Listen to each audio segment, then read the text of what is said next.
with Phil Williams. It's hard to go wrong when you're on the right side. Right Side Radio. Solid, conservative, and just plain right.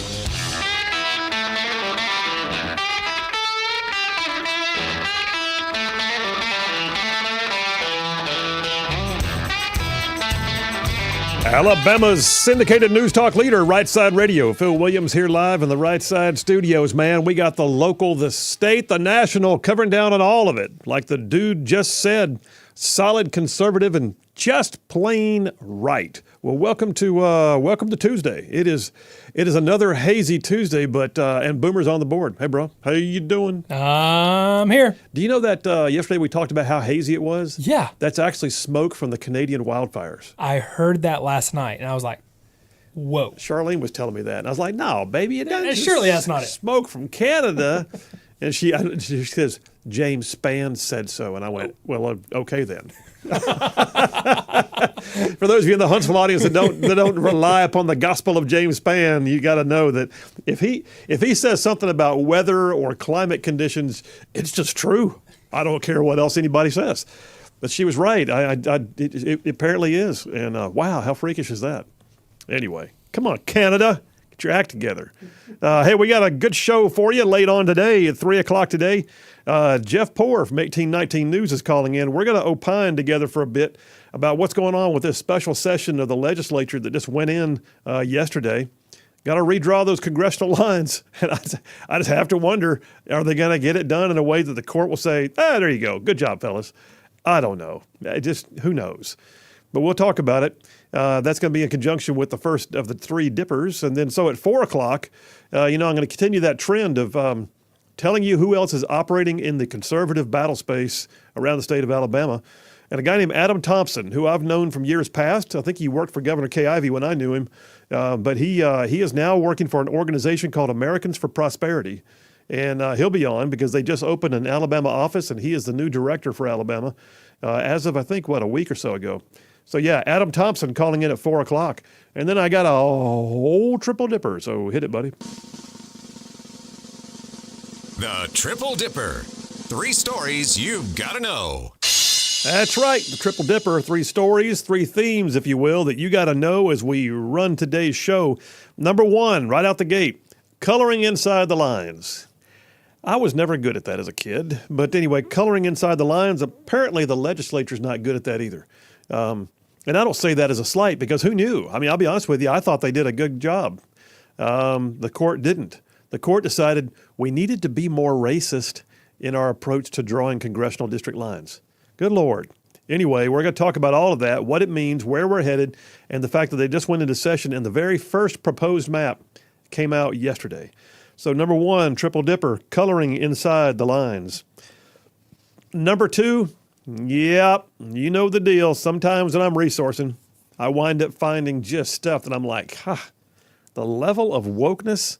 I mean, how woke, where did all the woke come from? Anyway, the bottom line is we know we have to do it. Every once in a while, you got to just go ahead and pony up and do adventures in woke world. So I've got a full slate of them. Were you just mouthing the words adventures in woke world while I was doing and then number 3, sharing the battle space. So this is that section that I'm going to do at 4 o'clock each day this week.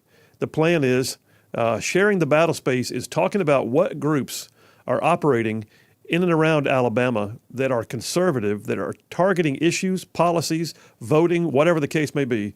Who are they? And if you want to get involved, you got to know what they do. So, yeah, we're going to talk about it, and that'll be today in conjunction with our conversation with Adam Thompson.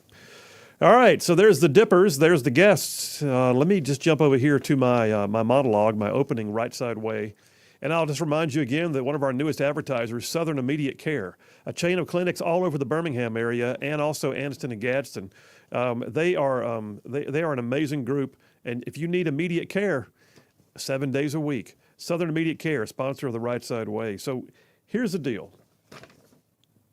Years ago, when I was just a young lieutenant, a shaved-tail lieutenant, training at Fort Benning, Georgia, several of us in my training class got sick and tired of being sick and tired. And I don't mean necessarily of the training, the sweat, the long hours. We were more tired of the sour attitudes that were beginning to develop as the infantry training that we were in shaped up our every fiber, right? I mean, a bunch of Joes in boots and filled with testosterone, we can always find something to gripe about. It's like, it becomes an art form. Complaining can be done on an epic scale when you're in that kind of locker room environment.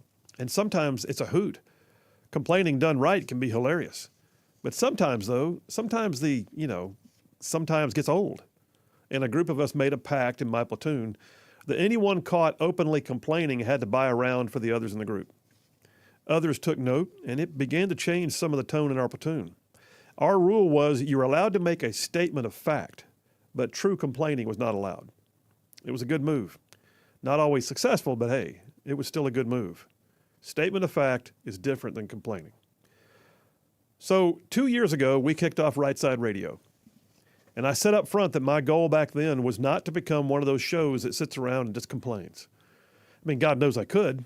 There's always something to complain about. As a conservative, as a former elected Republican, I've got what I refer to as a target-rich environment for complaints if I wanted to.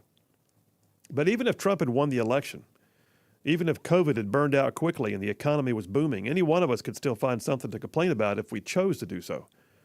Sometimes I admit that I choose to do so, just saying. But I hope that you've taken note that on this show we will try to laugh, sometimes even at ourselves, that we'll tell you why the sun's going to rise tomorrow. We'll take the time to point out the good with the bad. But in the past few years, though, they've been filled with things that we could complain about. But I got to tell you, I've also seen some high points, and I've seen some moments of brilliance. I've seen some masterful grassroots efforts just over these last few years. You heard me talk about the parents down in Mountain Brook more than once who banded together, and they got critical race theory curriculum pulled out of their school district. It was awesome, y'all. In another venue, I participated myself in a 1.5 year effort with a group of citizens in Etowah County. Put together one of the best local grassroots efforts I have ever seen to defeat a corporate giant who was coming in from out of state that was planning on building a chicken rendering plant right next to people's houses and commercial properties. And quality of life was going to be on the downslide if it had been done. Those local citizens banded together. They formed a full-on opposition. They had over 10,000 people following their social media, T-shirts, signs, billboards, petitions. They filed lawsuits. They did interviews. They would not take anything less than victory. And finally, that corporate giant, their allies, and all 9 of their high-paid attorneys bailed on the matter and pulled out. It was a great moment. It was just local heroes who realized they could sit around and complain or they could get busy. I tell you what, you want to check it out, just Google Gadsden Rendering Plant and you can read all about it. How about one where somebody saw something that was a need and they chose to address it? Some of you already know the story of Big Oak Ranch. I've had a personal relationship with many of the folks at the ranch for over 2 decades. This past weekend, I was proud to be out there with my church, Church of the Highlands, doing some service projects at Big Oak Ranch. A former standout football star at Alabama in the early 70s, John Croyle, he turned away from a career in football because he had a calling to do something for kids who needed the chance. So with some startup capital from his coach, Bear Bryant, and another coach who got talked into it, Pat Dye, John Croyle and his wife, T, started with 1 house and 5 kids. There are now multiple ranches and ministries that for over 40 years have been changing the lives of kids from all over, one life at a time. And this past year, despite all of the things going on in the Biden economy and the downsides of doing anything new, they've even been able to expand and added 6 new houses to the Big Oak Boys Ranch. It's amazing work, godly principles, just nugging it out on a daily basis because that's their calling. They could complain, but they chose to do. On a broader scale, let me tell you about an organization that I've admired for many years. So I've gone local, I've gone kind of state. Here's a guy that heads up one, though, that you're already familiar with. The group's called Samaritan's Purse, an organization led by Franklin Graham, the son of the late Billy Graham. I remember when I was in Afghanistan, at the beginning of the war, there were other NGOs, non-governmental organizations, that were doing work around the war zone, but most of them kind of hunkered down in what we consider to be the safer areas. But I'll never forget running across Samaritan's Purse staff in Mazar-e Sharif in early 2002 on their own, and they were just excited to be there and serve. More locally, when tornadoes hit my Senate district when I was still in the Senate back in 2017, caused significant loss of property, I was surprised to find Samaritan's Purse working right there in North Alabama. In the midst of all the political turmoil over the past few years, I've also been so thankful for Franklin Graham, who has stayed true to his purpose that the gospel comes first. But he has also been willing to speak truth to power when liberals have stepped over the line He is not afraid to get involved in culture. His takedowns of liberals have been epic, and they've also, by the way, been so important in their ability to set the matter straight in a professional manner and encourage people who needed to hear that. All said and done, here's the deal. My point is, complaining doesn't do any good, right? We can always complain. It's the doing of things that makes a difference.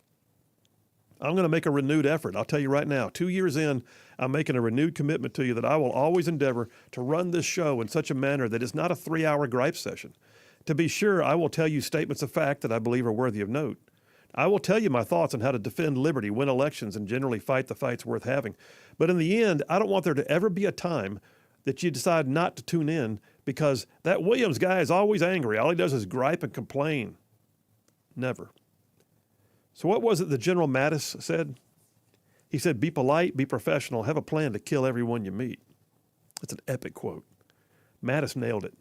It is absolutely possible to be firm, professional, and steadfast while also being considerate, helpful, and positive. Anybody can complain. Anybody can gripe. But in the end, it's the doers that find their way through the storms to the clear skies on the other side that really set the agenda. Ain't no use in complaining, my friends. Let's take them as they come. Head most of them off at the pass and let's just go wear them out. And that's a wrap for the Right Side Way. Yes, absolutely. I'm just telling you, I've watched it at the local level. I've watched it at the state level. I've even seen organizations at the national level who could have sat around complaining because there's plenty to complain about, but they chose to go and do. It's the doing that makes the difference. All complaining does is just make you sour. Phil Williams, Right Side Radio. Y'all stay tuned. We'll be right back.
And we are back. Phil Williams, Rightside Radio, solid, conservative, and just plain right. Saving the world one soundbite at a time. And way overdressed for radio today. I got several text messages. Text lines are open. Say 833-687-4448. That's 833-68-RIGHT. Regarding my monologue, Brian from Huntsville just texted in. If my texter would cooperate, that would be great. This thing's been running slow for me today, man. All right. He says, I like it. Whiskey for whining. And then he goes, correction, whiskey from whiners. I didn't say anything about whiskey. You assumed in that regard. So, what else? Allie from Athens. Regarding the monologue again, and mentioning Big Oak Ranch, she goes, Big Oak rocks. And thank you for being willing to get on what John Gordon calls the energy bus. Positivity trumps over negativity, hands down, all day long. Speaking of which, boom shakalaka, you and I have both had like long-standing, like years-long interactions with Big Oak. Oh, yes. Big Oak is an amazing ministry. Yeah, it really is. And so your school, Big Oak actually bought the school that you pretty much grew up in. Did you go to K through 12 there? K through 12, yeah. Did you really? Yeah. Well, my daughter did too. K through 12. My son went 5 through 12. Where I went first, I don't know. It was either K through 12 or first through 12. I don't know. It was one of those. Long time. Long time. Yeah. So much so you don't even remember. That's right. But yeah, Big Oak actually bought your school, and I really think that ramped it up a notch too. I mean, it was not that it was a bad school ever before anyway, but when Big Oak bought it, it like went next level, and it's a pretty amazing school, Westbrook Christian School. Yep. But owned by the Big Oak family. That's anyway. Yeah, I mean, just being able to be a part of that and then have that tie to the Big Oak Ranch, just all growing up. And even when I was in Nashville, I was able to speak about the Big Oak Ranch, and people would actually know about it even up in Tennessee. Oh, yeah. Yeah, I mean, because of the ministry. And now Brody Croyle actually runs it now. Yeah, yeah, and another mutual friend of ours, you and I, Kyle Cantrell, is out there in leadership as well. Yes, he used to be on staff at Highlands. But yeah, that's an incredible ministry, and I look at that and think, and that came out of nothing, yeah, very, very cool. All right, text lines are indeed open. You want to get in there? Come on, we'll join you. John from Huntsville goes, complaining. I know you can't be talking about me because I never complain, LOL. He says, also, I just want to say nice monologue, and you remember to mention the sponsor of the Rightside Way, so I'll make sure to add a few extra credit points. Does he listen to our side conversations? He must. He must have bugged the studio so he can hear us. I am somewhat taken aback by that. I'm also a little creeped out by it. Thank you, John. Appreciate you.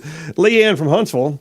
She comes in with a totally different thing here. She goes, here's my theory on the White House cocaine. Okay, let's go there. Can't belong to Joe. It would have gone straight to him through his handlers. No stop at a box. Can't belong to Hunter. Too obvious. I think it's Ashley's. Who's Ashley? Is that his? Is that one of the?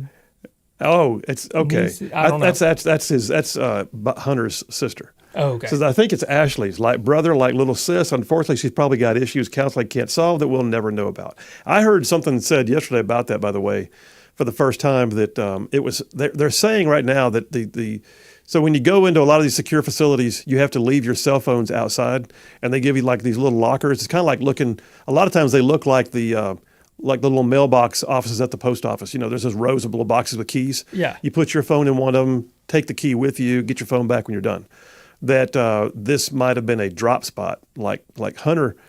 It's said that Hunter is living in the White House right now, but he can't get out there to go buy his stuff because everybody would see him, and so somebody else. It was a drop spot for him. That's pure speculation. I don't know. All I know is this: Secret Service can do far more than they implied with this that they can. I would say, if this is the sum total of the Secret Service's capabilities, that our presidential security is not near as good as we thought it was. Correct. You can apparently get a bomb near the president because they won't be able to know you're there, and they can't find out who brought it, and it'll just blow up. I mean, what the heck? Anyway, I'm going to chase that rabbit one day soon. But anyway, that's the thing. And then I got, good friend Darlene from Gadsden. She says, hey, good afternoon there. Your fan club now from Illinois is listening. Thank you, Darlene. We're glad of it, and we love you. All right, hey, listen, we got a great show laid on for you. Going to come back here in a minute. And before we jump in, I gotta make a mention of a couple of things that's really caught my attention that I think are worthy of note. I don't want to call them a mini dipper, too soon for that, but got to talk about a couple of strange events going on right now that I think impact some of those who serve us to the highest capabilities and the losses we may have seen here just lately. So stand by for that. And then we'll jump right in. Coloring inside the lines is what I'm doing first. I don't know how they're going to draw these lines. I've seen the map. I've also seen now the breakdown of the percentage of population of each demographic. And I'm thinking, okay, is it going to work? Who knows? I mean, it was a surprise still to this day that we now have to redraw them again because everybody thought we'd done what we're supposed to do. Now we're told, no, you needed to consider race even more. I thought you told us not to consider race. No, we need you to be racial. Okay. Stay tuned for that. Phil Williams, Rightside Radio. We will be right back.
And we are back. Phil Williams, Rightside Radio, solid conservative and just plain right. Covering down on some major ground across the northern half of the most beautiful state in the nation. That would be this one. That'd be Alabama. I'm talking about this show goes like way on down south of Birmingham and up north of Huntsville, Tuscaloosa, back to Gadsden, parts of Georgia, Tennessee, Mississippi, all thrown in just for good measure. Hey, listen, I got this. There's three stories. They're not related, but they kind of are because they deal with the people who serve us, and they're individually unique and weird. And I just want to mention them. The one is tragic. It's in Birmingham. A story broke just a little while ago. You may have heard that a few days ago. I think it was last Wednesday. Today is Tuesday, so less than a week ago, somebody walked into, and I don't know if they've been determined if they've caught the shooter, but somebody walked into fire station number 9 in the Norwood area of Birmingham and shot 2 firemen who were there servicing the in the bay. And anyway, one of them just passed away from his injuries today. I thought that was worth noting. I mean, I just think those are, our first responders, our men and women in blue, and those who serve in fire and EMS. We can't do without you. And it just struck me as worth noting that firefighter Jordan Melton, who was a rookie basically, he graduated from the academy less than a year ago, was working with Birmingham Fire and Rescue at station number 9. Died today from his injuries. So I just want to make mention of that and honor his service. And I don't know the extenuating circumstances. There's some who say it was random, some who say it was a targeted shooting, that somebody had a grievance against one of the 2 guys that was shot. I don't know. All I know is this guy was serving his community in Birmingham Fire. And anyway, he's gone now. So there's that. The other is, of the 3 stories, is just bizarre. So if you haven't seen it yet, apparently a U.S. service member is now being detained by North Korea. What? Yes. But what really caught my attention was, this to me is it's an international incident. Yes, it is. It's a big deal. Oh, yes, it is. Don't underestimate this as being a big deal. But what we're finding out now, because the Biden administration is saying so, is that this was a troubled troop. All right, this was a guy who I look at this and think, why was that necessary? I don't. Somebody may argue with me that, Phil, they got to say this to help defuse the situation. Well, okay. What they're saying now is this young troop, he was an E2, which for those who don't know means he was basically he was a private. And he was not a mosquito wing private. He was not a private first class. He was just a private E2, and that he was on a tour of the DMZ area, but that he was also soon to be discharged from military service for conduct unbecoming. I don't know in what extent, but he was looking at an administrative discharge from the service before his contract was up. They were getting rid of him basically. He was being boarded out. But for reasons we don't know, they're saying now he intentionally, willfully, and against orders went across the DMZ. What? Was he facing judicial punishment like he was going to go to jail? I don't know. All I know is we have now announced that we've got a reckless troop who was soon to be discharged with I think would have been personal information. And then, hey, North Korea, by the way, you're wrong, but we're too busy focusing on the fact that our guy was wrong. I see it just the opposite. Give us our guy back. That's what we need to say. Give us our guy back, and then we go from there. In the meantime, the Biden administration decides to go ahead and air that troop's dirty laundry and make sure the world knows that it was his fault. Okay. The last one is of a different ilk altogether. Charlene brought this to my attention this morning. I just saw it up on the news earlier, and I want to investigate more so I can maybe do it some better justice on the show. But the family members of the 13 service members who died at the gate of the Kabul airport when the suicide bombing went off, during that whole debacle of a pullout and by the way, a lot of Afghans died too, but 13 of our service members died there. The families of those 13 are saying they've been denied the opportunity for closure. They can't get the personal effects back of their respective soldiers or Marines. And I don't understand that at all. How do you, 2 years later, still have the personal effects of a deceased soldier. To what end? What would the point of that be? And then they also want to know who's going to be held accountable for that, because no one has ever taken responsibility. And I agree. And I look at it and think, how many things are we going to have just shoved aside, like cocaine in the White House or the transgender shooters manifesto from Tennessee? Or for this matter, what about why is it that no one in the U.S. military was required to take responsibility for a failed debacle of a pullout that resulted in 13 deaths?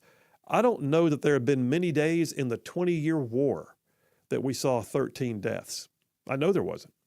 There were occasional moments like Operation Red Wings and some others, but yeah, this was needless and the families want answers. So I'll be digging into that more. Anyway, there's 3 versions of people who served and weird stories that have come up about them in the last few days, and I thought that was all worth noting. So forgive me for that. It almost became a mini dipper there, boo. I don't just take it and run, I guess. Well, that was a good mini dipper. Okay. Extra credit. All right, thank you. John, are you listening? John, I want my extra credit. All right, a couple of text messages, and then we might wind up taking a break a tad early. Frank from Huntsville. He says President Trump oh, yeah, that's the other story. Here's a breaking news event. This just happened. Thanks, Frank, for reminding me. Story just broke in the last few minutes that apparently we're not done with January 6th yet. You heard me. So President Trump has now announced that he has received a letter that he is required to come and give grand jury testimony in a DOJ January 6th investigation. Really? Really? Apparently now we're going to keep this train. And the Democrats, CNN is like, whoop, whoop, we get to go back to January 6th, like a bunch of crack addicts finding a rock on the street. And so, yeah, here we go. But yeah, President Biden or President Trump has now received notice that he's required to come give January 6th grand jury testimony. To what end? Is he a target himself? Some say he's a target. Some say he's just providing background. Look for a subpoena to try and quash that subpoena. We'll see not for a subpoena, but a motion to try and quash that subpoena. What else we got in here?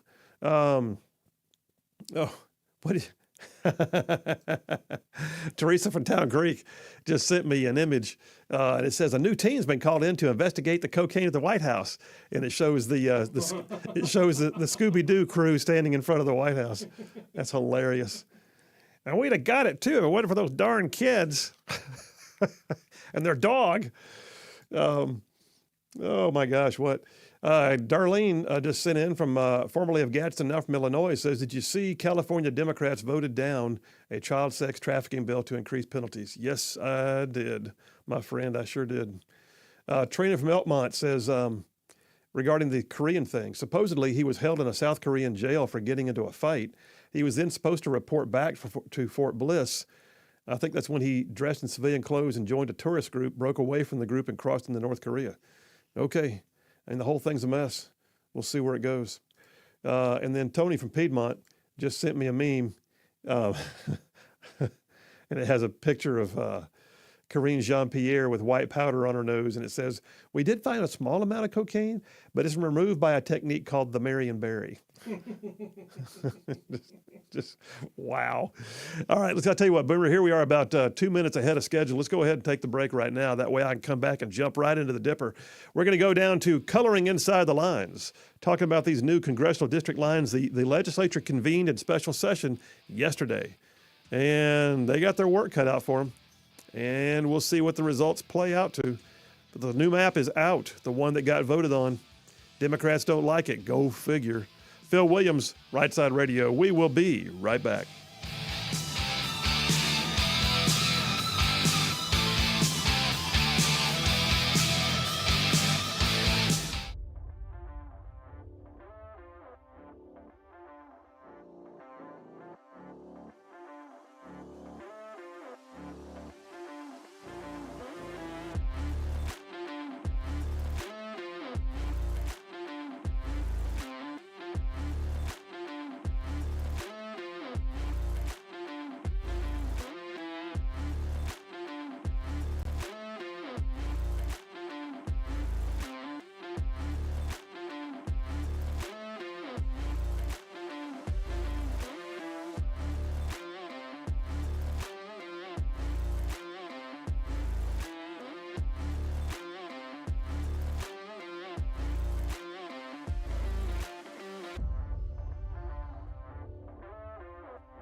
And we are back. Phil Williams, Rightside Radio, solid conservative and just plain right. All right, we're jumping into the dipper here. By the way, keep in mind, the top of the hour, we'll switch over and take a call from Jeff Poore, who has been monitoring things on behalf of 1819 News and probably for his own show, the Jeff Poore Show, down in Mobile, on all of the redrawing of the lines.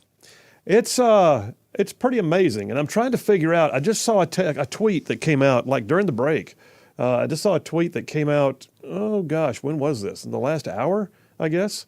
The last 10 minutes or so. Anyway, within the last hour, I know this tweet came out from Erin Davis, who I think works for WSFA down in Montgomery. And she's saying that Republicans dropped in two different maps, one in the Senate and one in the House. That makes no sense to me whatsoever. I don't know why they would do that. So here's the thing. Let me just refresh you on the situation. You may recall that this is back in June, that the Supreme Court invalidated the congressional maps. Every 10 years, the census is done. Based on the census, you have to go to what's called reapportionment. Reapportionment is when the legislative body of the states have to redraw the different lines. State legislature lines, school board lines, and congressional lines. And they have to do it based on population. So like right now in Alabama, in order for there to be 7 congressional districts, which is what we're allowed to have based on our population size, we have like 5.2 million people? So we have 7 congressional districts. To make it fit, they have to have roughly, I think it's 774,000-ish people per district. But then, subject to the Voting Rights Act, you can't just draw the lines in a way that disenfranchises one demographic over another. With the general, the general application of that is especially black voters. Wind up being, because they're a minority, they wind up being the ones who more often than not feel as though they've been disenfranchised in the process of drawing the lines. In Alabama, we have one Democrat serving our congressional delegation, just one, and that is Congresswoman Terry Sewell. But the reality is, she's a black woman herself, and she's in a majority black district. Not overwhelmingly. I think she has like 57% black potential voters, and so the courts just came back and said, yeah, those lines that you drew back in for the 2020 census, you got to do that again. What? The case is called Allen v. Milliken, and on a 5-4 decision, very close. Chief Justice Roberts and Justice Brett Kavanaugh sided with the liberal side of the court and agreed that somehow or another, Alabama had violated the key provision of the Voting Rights Act. How? Because they say you diluted the ability for black voters to know based upon their population size in the state.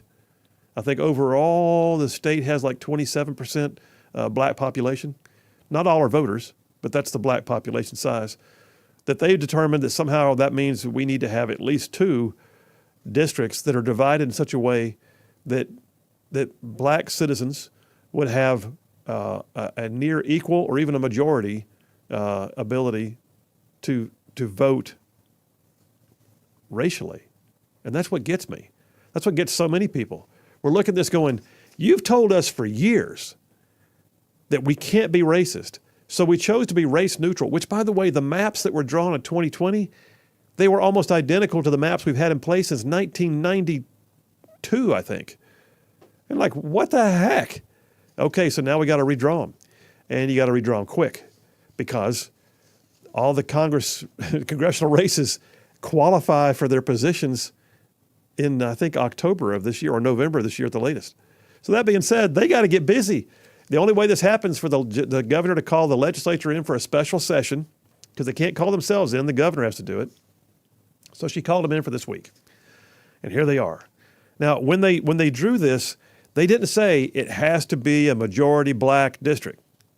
That's not what the court said. My recollection, and I'm looking at an article here from CBS, that they have to include a second district that gives black voters a near or at equal opportunity to elect their favored candidate. That's what Chief Justice Roberts said.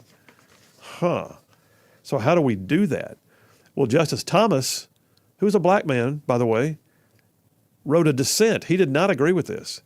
He said this fossilizes all the worst aspects of our long deplorable vote dilution jurisprudence, meaning you just changed the game. You just locked everything up. He says it goes out of the way to reaffirm Section 2 of the Voting Rights applicability to single-member districting plans. And what he means by that is you're not helping here. You're saying we have to make race a bigger deal. All right, so what now? So they had, last week they held hearings, and Democrats are mad because they say, oh, they're keeping us in the dark. We don't know what's happening. Yes, you do. Yes, you know as much as anybody else in the party, except for those who are actually in the caucuses, except for those who are on the committees themselves. And oh, by the way, you've got membership on the reapportionment committee. It's not like it was Republican only. But a new congressional map did come out, and it's what's now been voted on to go forward in the House.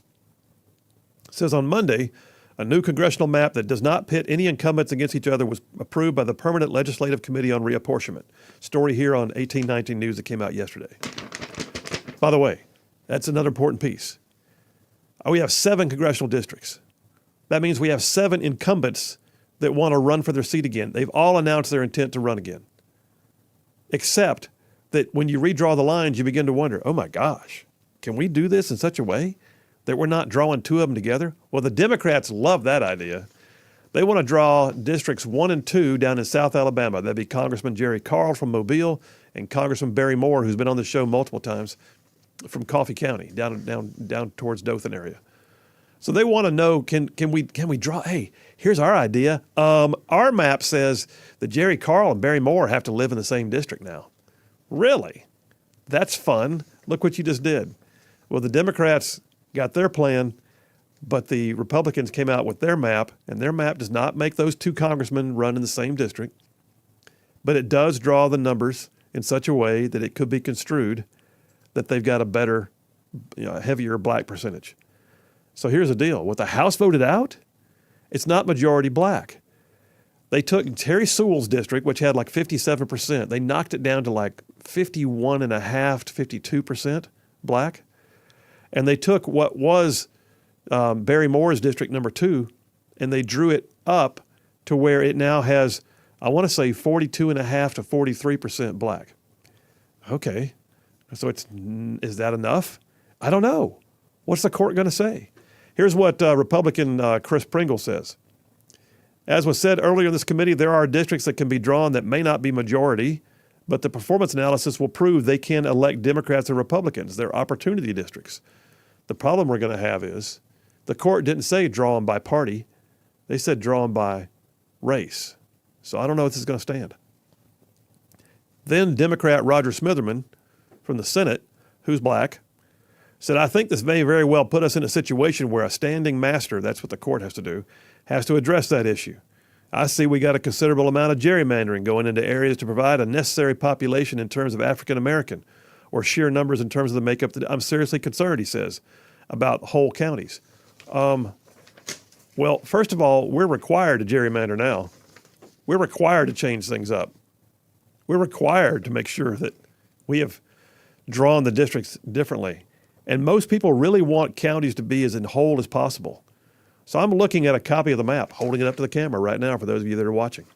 I'm looking at the map, and right now I can only see 1, 2, 3, 4, roughly 4, 5. I can see 5, maybe 6 counties out of 67 that are not completely intact as part of one district. We'll see, y'all. It's a nut roll. But in a minute, we'll come back and talk with Jeff Poore about it, see what he thinks. But I'm looking at the racial demographic breakdown, and y'all, this is almost impossible to do. And what may wind up happening is they don't like it, so the court takes over, draws the lines themselves, and says, here, go live with it. I don't know. We'll see. Phil Williams, Rightside Radio. Y'all stay tuned. We will be right back.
You're listening live to Rightside Radio with Phil Williams. It's hard to go wrong when you're on the right side.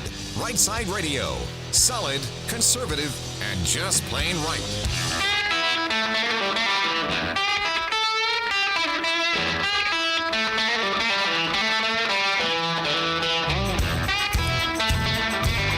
Alabama's syndicated news talk leader, Rightside Radio. Phil Williams here live in the Rightside studios, man. We got the local, the state, the national, covering down on all the issues. And yeah, like the dude just said, solid, conservative, and just plain right.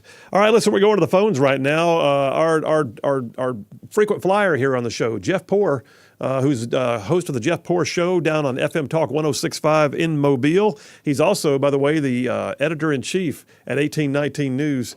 He's on the line with us. Jeff Poore, how you doing, buddy? Do I have him? He's muted. Jeff Poore, you would be muted right now. Wow. Hell, I'm not. There you are. I don't know what was going on there. Huh? With technical. We'll just call it technical. It's all technical, very technical. Hey, man, how you doing? Doing well. Thanks for having me on. Good. You in Montgomery today, or what are you doing? I'm at home. I'm gonna head up tomorrow. Well, so I'm catching up on things, and I'm seeing, like, in the last hour, Erin Davis, who I think is with WSFA out of Montgomery, but she just tweeted out a brand new set of these maps, and says that there's two maps now that Republicans are voting. In the House, the one that I thought we were going to go with, Chris Pringle's map, it's got the division of counties laid out. But now, did Steve Livingston from the Senate drop in a separate map? He did some subtle changes. I guess the most important change with Steve Livingston's map is he tries to keep the black belt more intact and keeps two. I mean, it's almost, with the exception of some things at 7 and 6, it's almost identical to what we have right now.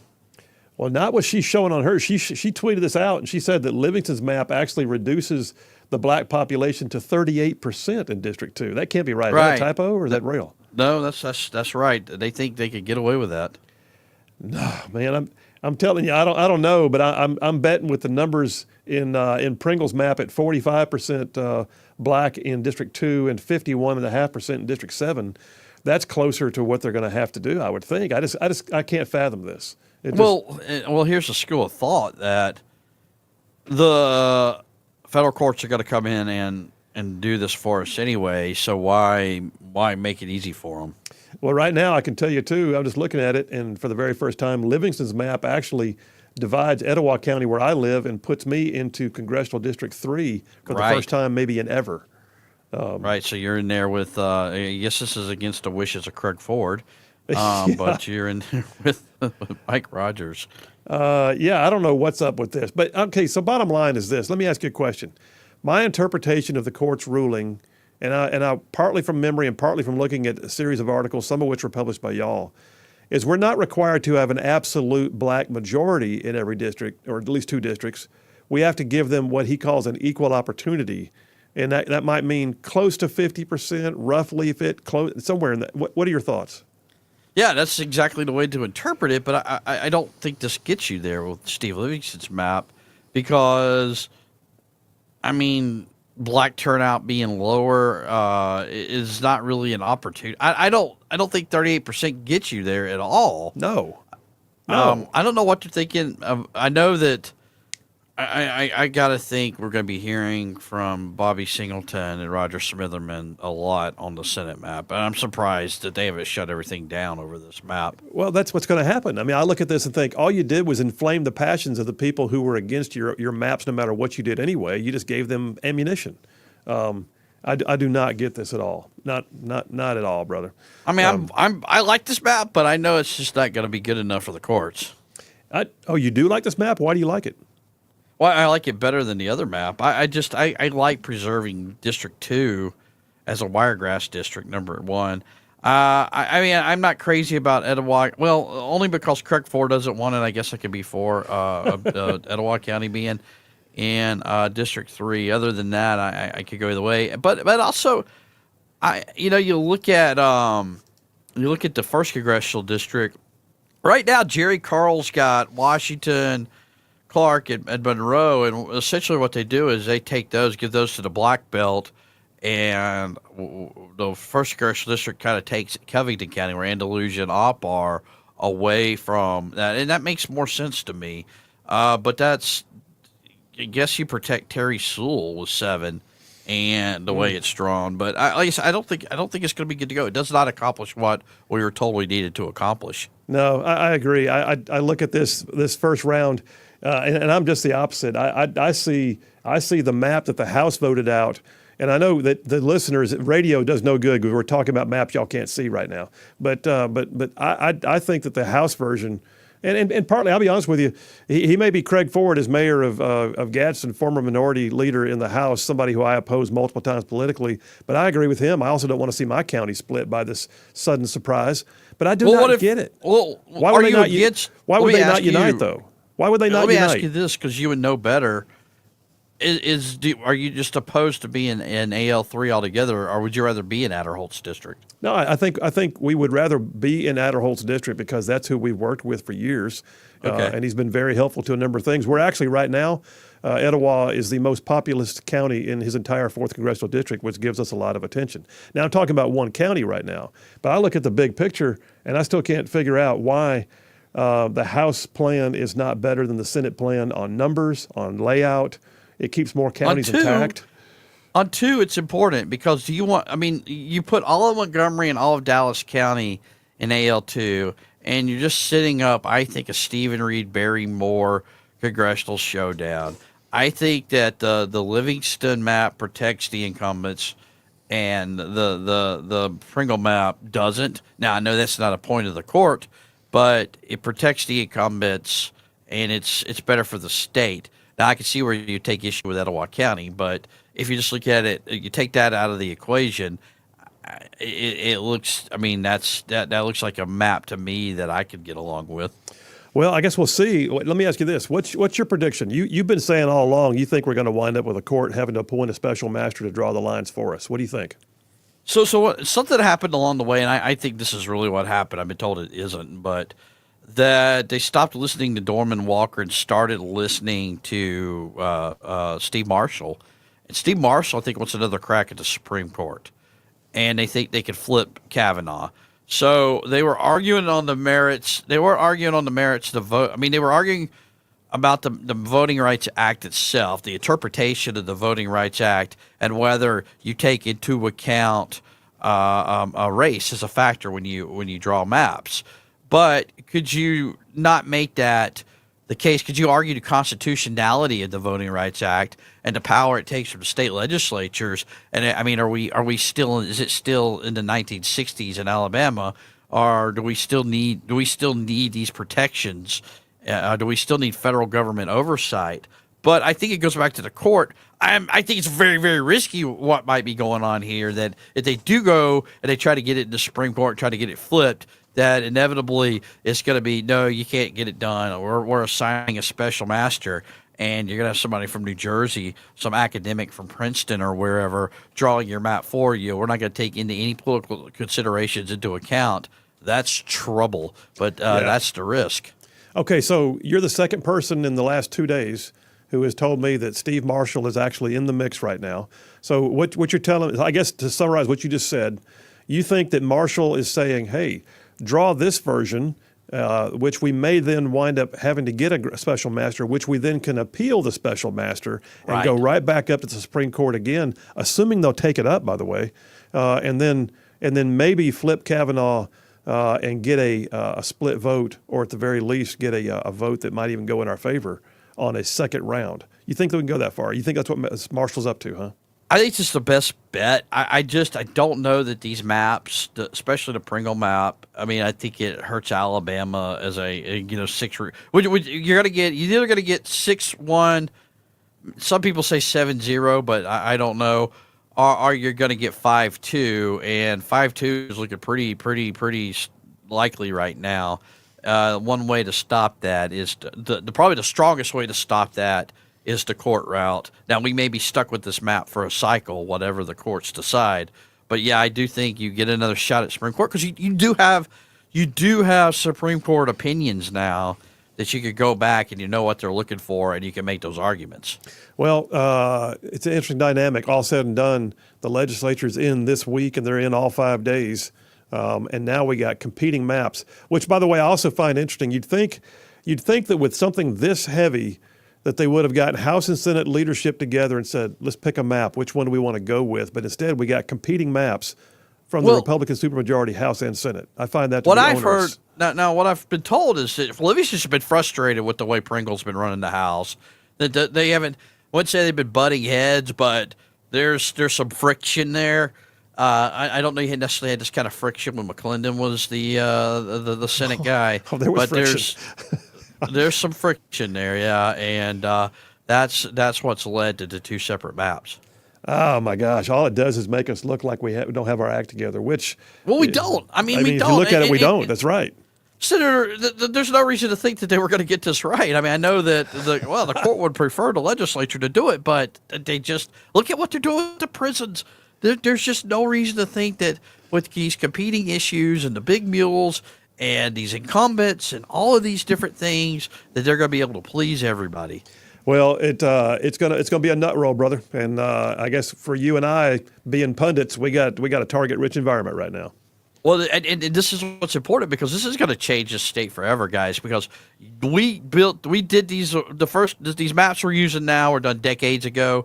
If you suddenly build in 2 swing districts, Senator, I mean, just think how we're going to have a competitive election cycle every 2 years. We're going to be inundated with ads. Yep. We're going to have a consultant class that's out of control. It's going to be very expensive to do politics in Alabama, and it's not exactly a science that a lot of people know about. But the radio shows will have plenty to talk about, though, right? Yeah, and we'll get it all wrong through and throughout. All right, brother. Hey, I appreciate your time. Thanks for shedding some light on a few things, and I think we'll be staying in touch on this one. Hey, thanks for having me on. All right, see you, man. That was Jeff Poor, FM Talk 106.5 down yonder in Mobile, host of the Jeff Poor Show. Very politically savvy. Interesting dynamic there that we are looking right now at 2 different maps. Republicans, House and Senate, have 2 different versions of what to do. And oh, by the way, we're also thinking that maybe Steve Marshall, our Attorney General, has an angle that says, go with the map that'll make them mad. Maybe we can go back to the Supreme Court and try again. I don't know, man. It's going to be something. Y'all stay tuned. Phil Williams, Rightside Radio. We will be right back.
And we are back. Phil Williams, Rightside Radio, solid conservative and just plain right. Hey, tell you what, we're going to go to the phones real quick. Same topic. We're talking about coloring inside the lines. Jeff from Indiana is on line one. Hey, Jeff Rowe, how you doing, man? Doing good, Phil. Good. What you thinking? Hey, from now on, you can no longer say that America is not systemically racist. Because we are mandated to be systemically racist in our politics at the very least, right? It's systemically racist, but it's systemically racist against white people. So that's what you need. So next time somebody brings this up and everything, that's what you need to tell them. Say, yes, you're exactly right, but it's not racist against black. It's racist against white and other races. You know what? This is a situation ahead. that's going to affect, there's multiple states. I think Louisiana and Texas and North Carolina all have cases right now that the decision about what's happened with Alabama redrawing its lines is impacting those states as well. Yeah. I still say my ideal is the best. I think you just declare everyone in the state of Alabama to be ethnically black. And I'm halfway serious about that. What would the courts do? What would they say? That you know what, I don't know who makes the rules right now. What are we allowed to do? Because you look at it and think, okay, if I went in the military right now and decided to identify as a female, apparently they'll take me. If I went in the military and decided to identify as black, I don't know what they'd say. They'd probably court-martial me. Well, I don't know. I mean, if you can change your sex, surely to goodness you can change your color. I mean, Barack Obama is just as white as he is black, but he identified as black. He could change and identify as white anytime if he wanted to. Yeah, and apparently Kamala Harris is part Indian and part something else, and she identifies as a woman of color, apparently. So the rules are what they need them to be at the time.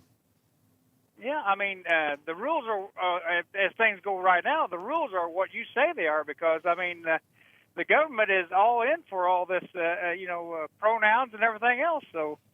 And they're letting men in the women's bathrooms and stuff. So if they can do that, they can. If you can change your sex, you can surely change your race. It boggles the mind, brother.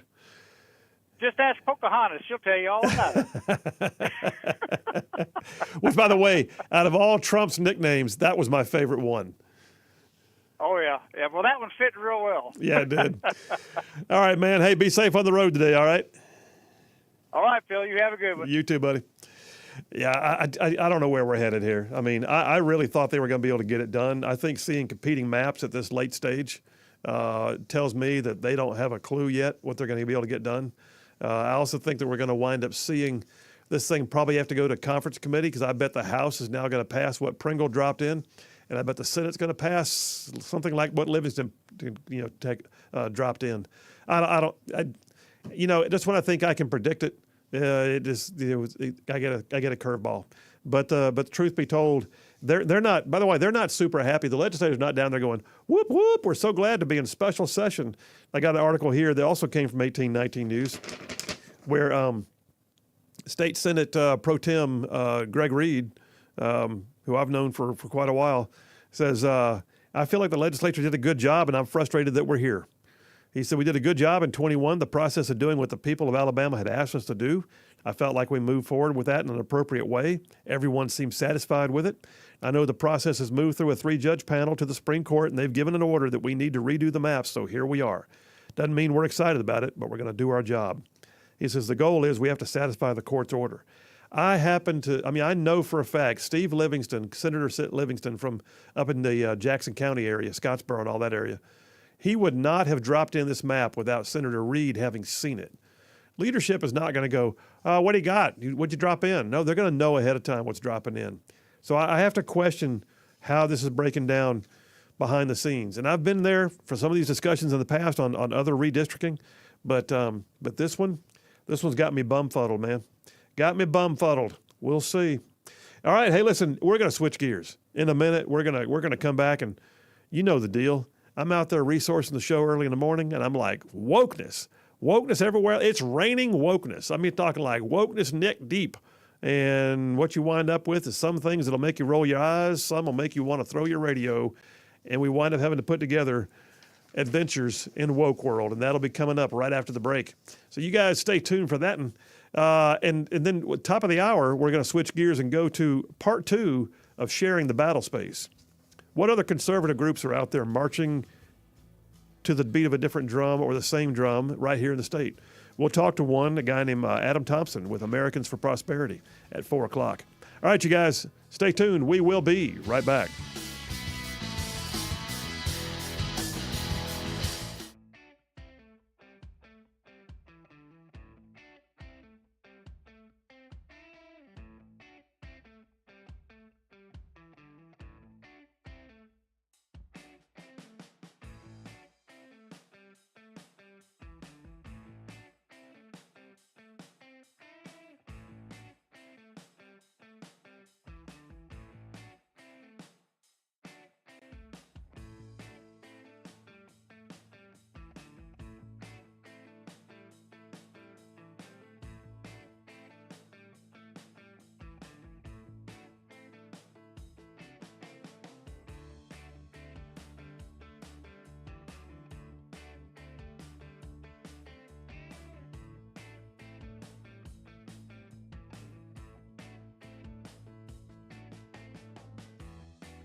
And we are back. Phil Williams, Rightside Radio, solid conservative and just plain right, covering down on some major ground across the northern half of the most beautiful state in the nation. That would be this one, Alabama. I'm talking about this show. I mean, it goes way on down south of Birmingham, way up north of Huntsville, Tuscaloosa, all the way back over to Gadsden, and parts of Georgia, Tennessee, Mississippi, all thrown in just for good measure. Hey, listen, you hear the advertising, by the way, during the breaks, right? Just know this, Rightside Radio, we are a 501c3. We are a separate organization. We are not owned by the stations that you hear us playing on. If you want to see Rightside Radio continue on, you may want to consider, hey, do I want to be an advertiser? Because that's one of the ways that we support what we do. If you want to advertise with us because you hear us talking, you're thinking, man, those guys got it going on and they sound like the way I think and I want my business aligned with their messaging, then talk to us. And the way to do that is not call the station. You got to contact us. So just go to our website, rightsideradio.org. That's rightsideradio.org. Click on the Advertising and Contact tab and send us a message, and we will get back in touch ASAP. So we'd love to have you on the team. Advertise at Rightside Radio. Just go to rightsideradio.org, and we will go from there. All right, listen, it's that time, man. I'm like neck deep in some wokeness right now. I'm like wading in it with my feet mired in the clay of wokeness. But nay, I tell you, we shall rise above. We shall enter into what I call adventures in woke world. Adventures in woke world. All right, listen, you know the deal. Sometimes I find these stories, I'm thinking, how in the world? That's ridiculous. That's hilarious. That is eye-rolling. Sometimes it's maddening. All right, we got a cornucopia, a plethora, a vast buffet, if you will, of wokeness. Let me take this first story. Oh, my gosh. Okay, so July 17th, that would be yesterday. Story on Blaze Media. Headline. You ready for this? Algebra 1, effectively, now, by the way, I would never have minded not having to do algebra. Just saying. Algebra 1 effectively eliminated from Harvard area middle schools because too many white and Asian students were taking it. Okay. What? So first of all, this is in and around the Harvard area. In fact, a lot of the parents who are professors and faculty at Harvard have their kids in this school system. It says a school district in Massachusetts has been slowly phasing out Algebra 1 of its middle school curriculum because the advanced math classes were predominantly being taken by white and Asian students. Now, some area parents are considering placing their children in private schools or homeschooling to ensure they are adequately prepared for high school mathematics. Unbelievable. Now, this is not just a notion. This is confirmed. Since 2017, it says, over the last 6 years, Cambridge Public Schools has been slowly moving away from placing middle school students into grade level or accelerated grade level. Why not grade level? Anyway, since the grade level courses were filled with black and Hispanic students while the accelerated courses had mostly white, whose fault is that? Whose fault is that? But district officials claim the changes were necessary to create better equity. You need to turn your camera on, dude. I can just tell you right now, I'm watching your face. This is prime. Were you in algebra? Do you love algebra? I loved any math. Did you really? Yes. What is wrong with you? I was the kid who sat there every day going, I'll never use this stuff. This is stupid. I hated math. I hated English. Okay, so I was just the opposite. I loved English, history, all that, but math, ooh, no. And by the way, then I went off to what's called Army Pathfinder School, and it was all algebraic formulas to determine wind distance and, drop zones and all of it. I quickly learned that algebra really works. All right. So, yeah, they're afraid that students will internalize it. They believe the smart kids are than the white kids. No, it's the fault of the school system. How about this? How about recognize that race does not mean smart? And you can have black and Hispanic kids who can do algebra. Maybe you ought to teach them up. Maybe you ought to encourage them in their capability as opposed to just saying, you know what, I think we ought to do away with algebra. Too many white kids and Asian kids in there. You got to watch them white. Those are inscrutable kids, whites and Asians. Boggles my mind. All right, Boomer, did you hear about Disney's latest flap? No. Snow White and the Seven Dwarfs? Wait, there was something out? It there was now, anything it out? is now snow woke. It is like way snow woke. Oh. So there, a picture slipped out. I kid you not. So, all right. I mean, you and I grew up Snow White and the Seven Dwarfs, right? Right. Sleepy, sneezy, Dopey, I mean, grumpy. grumpy, all of them. All of them. Yeah. Okay. No. That is not racially diverse enough. Oh no. Keep in mind, this is a legend that stems from Germany, where you can imagine the demographics in mid-century Germany back in like the 1700s. So the picture, they're doing a live action version of Snow White, and a picture got out. And I had heard somebody say, it looks like Snow White and the 7 culturally diverse hobos from San Francisco. Oh man. But they were. I mean, one was black. They're all full grown. Only one of them was a dwarf in real life. And like there's like blacks and Asians and one of them may have even been a female. I feel certain somebody was gay in the mix. I have no idea. All I know is you look at it and go, that is not Snow White and the Seven Dwarfs. That is ridiculous. Well, Disney tried to deny it first. Oh, no, that's not an official photo. Then they came back the next day and went, actually, it was like a photo, but it was not official yet. Oh, it wasn't official. I got it. Yeah. Matt Walsh got hold of it from Daily Wire, so this is pretty hilarious. Photos from Disney's woke Snow White leaked, and they were mocked so heavily that Disney panicked and claimed it was fake, and then a day later had to admit that it was actually real. And he points out what I just said. He goes, Snow White is a 19th century German fairy tale. Her name literally means her skin color, Snow White. They've cast a Hispanic girl as Snow White because, I don't know, it's just important that we have equity in fairy tales too, I suppose. God, go figure. They're just getting their hand in everything. I just whatever. Okay. Next story I got before we wind up hitting a break. Did you guys ever see Sound of Freedom yet? Have y'all seen it We yet? have not seen it yet. Oh, man, I encourage you. It's about to hit $100 million That's at awesome. the box office. Yeah, so Court, she gets really involved in the movies. Yeah. So she's like, well, maybe I should just buy a ticket and you can go.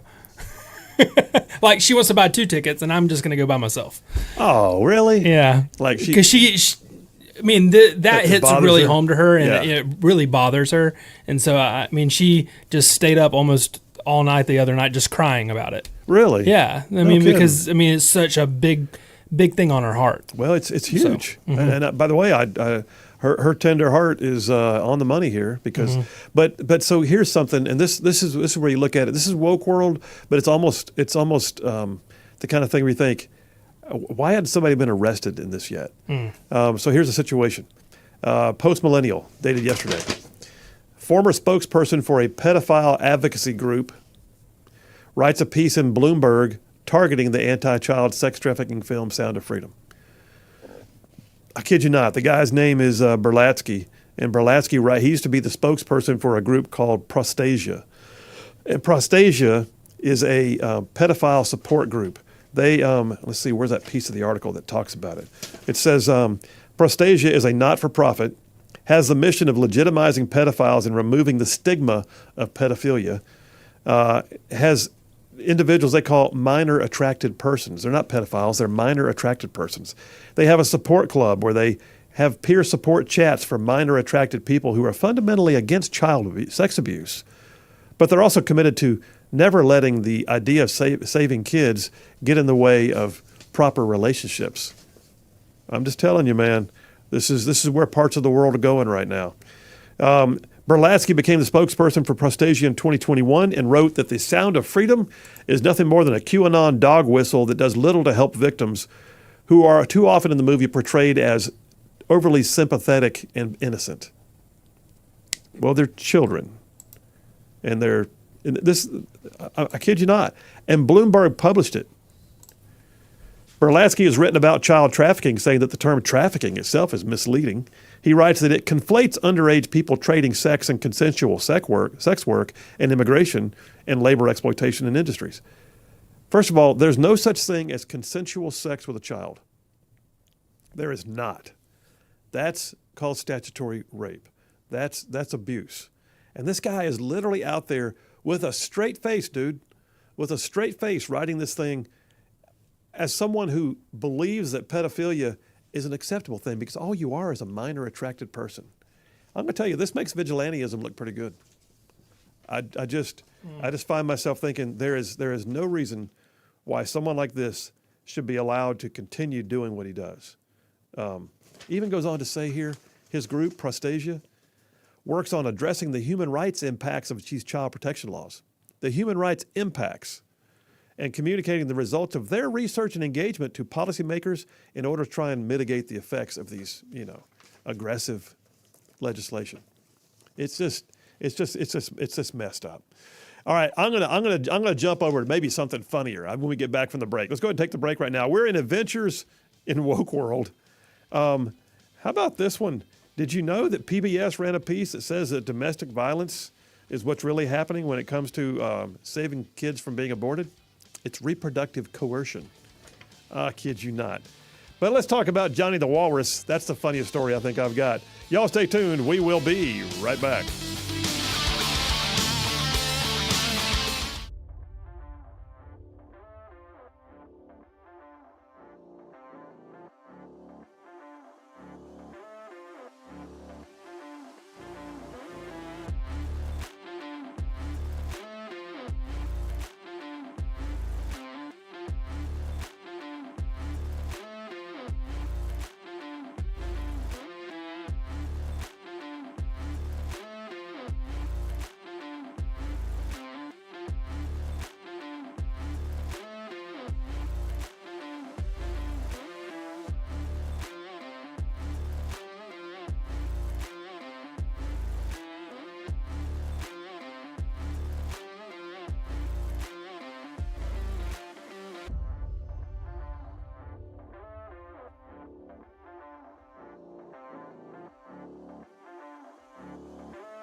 And we are back. Phil Williams, Rightside Radio, solid conservative and just plain right.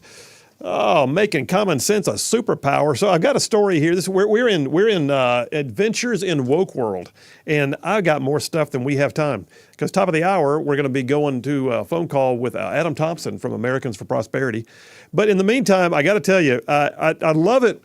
I love it when liberals get owned, like especially when it's a self-own and they don't even know it, and then they find afterwards and they're aghast. So here's a story. I pulled this off a website, believe it or not, called Must Read Alaska. And it was dated yesterday. So apparently, this past Saturday, in Fairbanks, Alaska, the Fairbanks North Star School Board, a candidate for school board named Michael Humphrey, and he, by the way, he's a conservative, and he's running on a conservative platform. He put a float in the parade, and he won. He won the prize. It was a giant walrus, a giant inflatable walrus, towed behind a van in the Golden Days Parade on this past Saturday. And beneath the walrus's tusks hung a sign that just said Johnny. It's Johnny the Walrus. And the judges awarded the walrus a top prize, like big doings. And then the fun started because somebody figured out, holy cow, Johnny the Walrus is a character from Matt Walsh from Daily Wire's book that's pro-child and talks about resisting transgenderism. And one of the judges, who's a hardline leftist, went ballistic and went to Twitter trying to apologize for everything she'd ever done wrong in life and did not know that Johnny the Walrus was transphobic and she didn't mean to give him a prize. And anyway, she goes on to say, the judge does, we feel sick about it, especially how it reflects on our community. Those who don't know, the judges did not have context. We thought, well, the guy with the parade float has a mustache, kind of like a walrus. We're in Alaska. It's an inflatable walrus. Okay. In other words, they looked at a float and thought, that's the best float in the parade. But had they but known that the name Johnny the Walrus leads to a book by Matt Walsh about why transgenderism is just, locking kids into stuff that they shouldn't be in. And then they started backpedaling. And then they're like, holy cow, what do we do?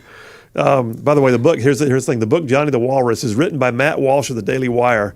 And the description of the book's plot says, Johnny is a little boy with a big imagination. One day he pretends to be a big scary dinosaur. The next day he's a knight in shining armor or a puppy. And when the internet people find out that Johnny likes to make believe, though, he is forced to make a decision between what he is and things he pretends to be. And he's not allowed to change his mind. What they're saying there is the book is about how kids have imaginations, and they they imagine things, and they'll be. I mean, I was a superhero. I was a different superhero every day of the week. Then I was a cowboy, and then I was a soldier, and then whatever. All said and done, kids have imaginations, and you can't look at what they say and go, I think that's a girl's toy. You must be a little girl. You have to make a decision, and you're stuck with it, whatever it is. That's what the book's about. It says, as for the parade judge's meltdown, I love the way this article closes out. I'd like to know who wrote this article. Actually, it might say on here. Suzanne Downing of Must Read Alaska says, as for the parade judge's meltdown, it went largely unnoticed in Fairbanks, as there was a rubber ducky race to attend on Saturday with 8,000 yellow rubber ducks, all of which had undetermined genders, heading down the river. Oh my gosh. The things that libs just get freaked out about. And I love it. They got owned. Okay, here's one for you. Our men and women in blue, by the way, this show will always back the blue. Our men and women in blue have been, over the last few years, really facing things you never would have thought you'd see, right? Defund the police, anti-police sentiments being not just from people on the street, but from the governmental entities that actually fund the police. You got city council people, county commissioners, mayors, all jumping on the defund the police and the police are bad bandwagon. You got race riots throughout the nation, the George Floyd protests that were all basically stemming allegedly from a protest of systemic police racism and brutality. Well, it's gotten so bad in some locales, Los Angeles being one, that the head of the vice president of the LA Police Union just went ahead and encouraged officers in that city to go ahead and ditch their city and go work elsewhere. That's how bad it is. The vice president of the union in Los Angeles said, go somewhere that respects the work you do and you don't have to beg for a good contract. Go somewhere that has a city council or a city manager that openly acknowledges the great work you do. Go somewhere that doesn't have 2 or more city council members who actually hate you. No exaggeration, it says. The city has already, by the way, lost 1,000 officers in the last few years. And this person, her name is Jaretta Sandoz. She's the vice president of the union. Expressed displeasure as the city continues to lose more and more officers who are frustrated with treatment by city officials and that they find extremely discouraging to have to serve. Meanwhile, crime and homelessness are through the roof in in LA. I mean, that's amazing to me that you're looking at the head of the union or one of the heads of the union saying, you know what, fellas, just go work somewhere else. That's how bad it is. Let's don't even try to sugarcoat this. Just go work somewhere. Notice that she didn't say, stop being police officers. She said, stop being police officers where they don't care about you. Come to Alabama. We love our police officers. Last one I've got for time, I guess. Maybe even not for time. Let's see.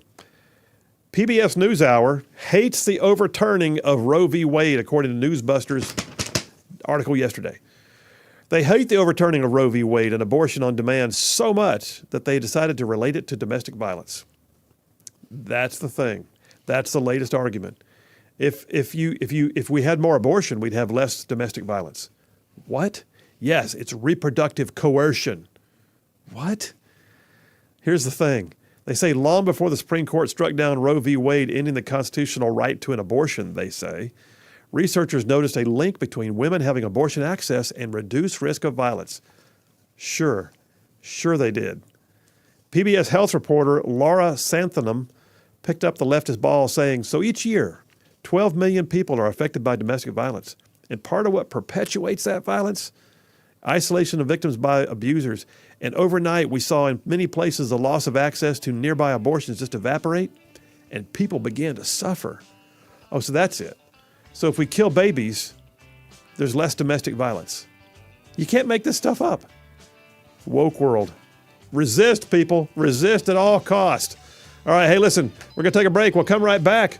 Go into Dipper number 3, sharing the battle space. What conservative groups are out there? I got a new one for you. Y'all stay tuned. We'll be right back.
You're listening live to Rightside Radio with Phil Williams. It's hard to go wrong when you're on the right side. Rightside Radio. Solid, conservative, and just plain right.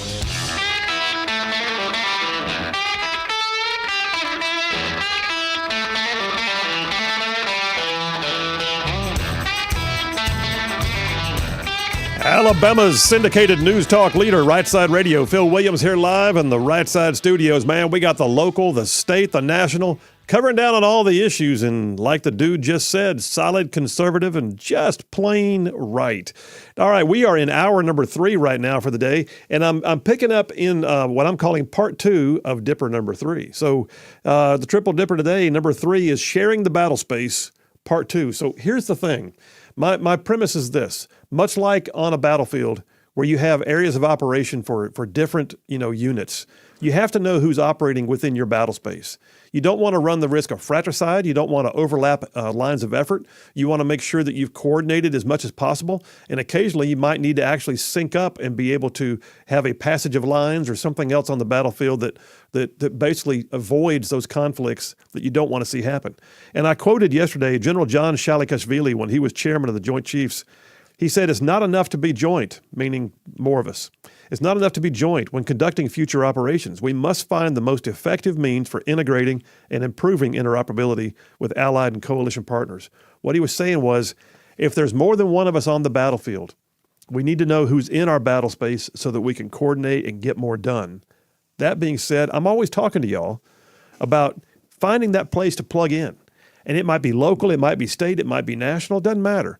It might be a passion point that is specific to one issue, or it might be broad. You want to see conservatism in general. All said and done. So yesterday, we had one organization on. Today, we got another. We're going to have a different one each day this week.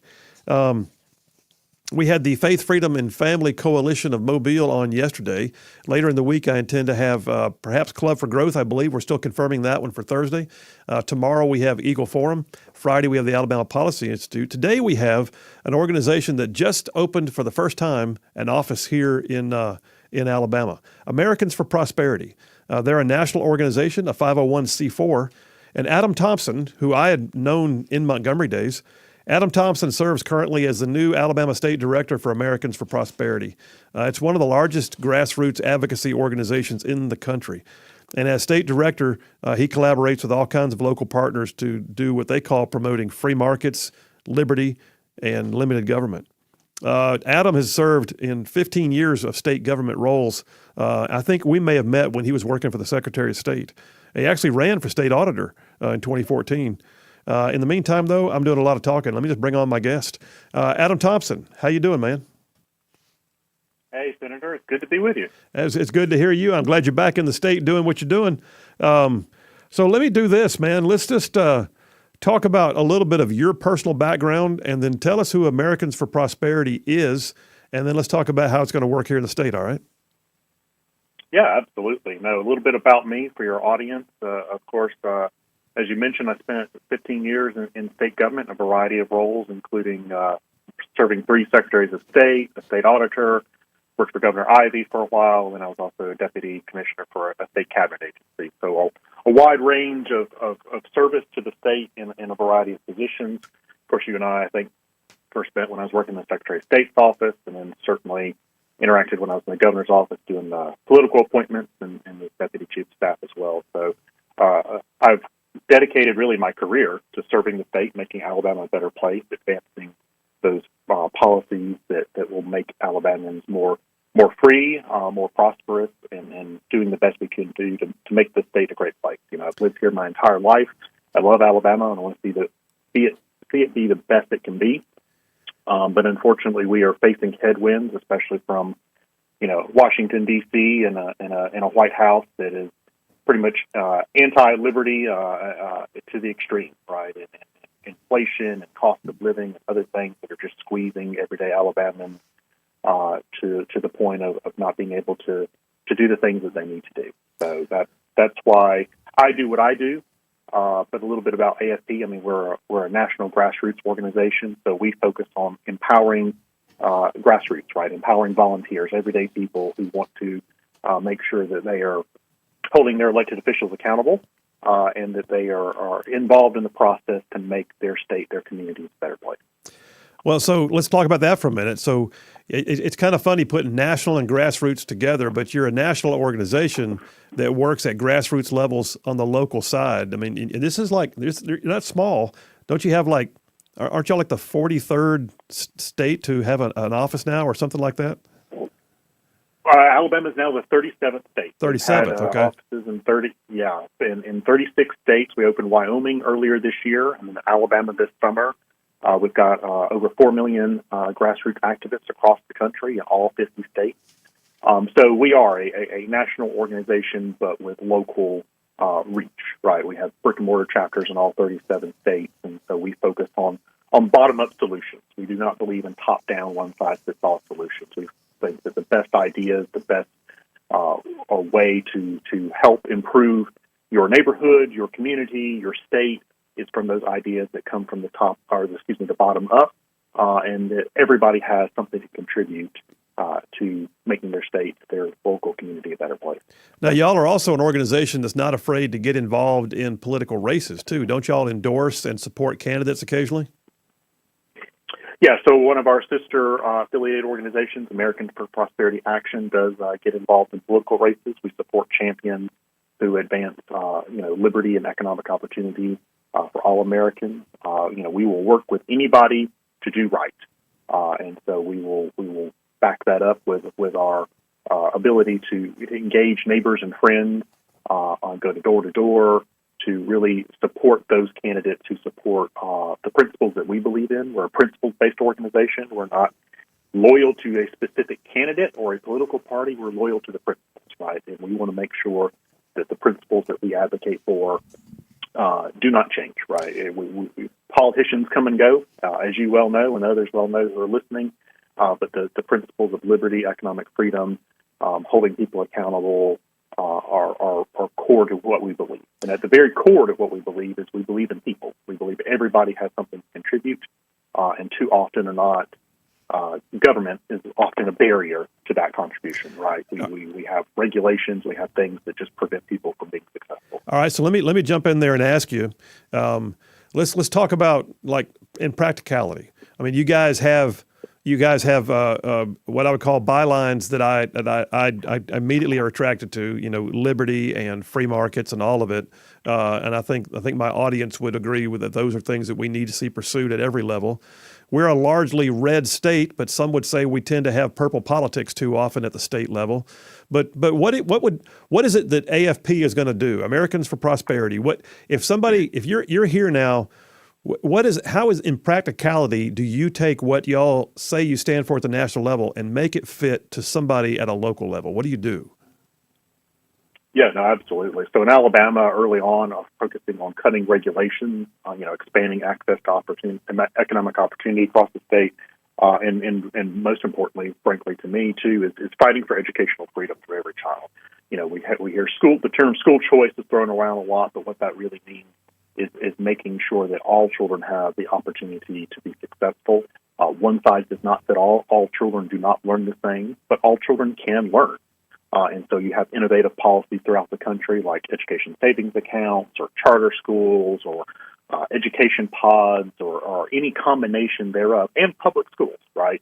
All those are options that should be available to all children, to all families. And so that's one of the main things. So do you help people organize? Do you help them to know how to go door to door and how to put all that into action? Is that what you do?